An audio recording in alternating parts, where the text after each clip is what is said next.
Hi mga Ronbel, kumusta inyong lunch? Ang uban, nag-prepare pa, ang uban managkaon. O ang uban, natug pa. Mga 9:40 or 9:50, mag-andam na ko para lunch kay break time na nako. So, base sa akong gibuhat, mag-unsa ka ta? Humba, pero dili siya baboy or manok, humbang itlog. Samtang nag-boil pa ta sa itlog, magtimpla na taani. Basic og simple ra tong paagi. 70 ra ni tanan dala sa 7 ka itlog. Inigbukal na sa tong tinimplahan, ato na da ilunod ang itlog. Egg white akong ganahan nga part sa itlog nga gitawag siyang albumin, which comes from albus, the Latin word for white.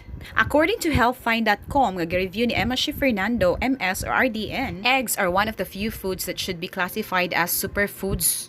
Kay incredibly nutritious, maka-raise sa HDL nga ang good cholesterol, contains choline, an important nutrient nga ang most people don't get enough. Makareduce sa risk of heart disease, contains antioxidants nga major benefits for eye health, nasa omega-3, high in quality protein with all the essential amino acids, makahelp siya lose weight. So, eating time na! Happy Egg Humba Lunch everyone! Mga kini Ronbel Gums!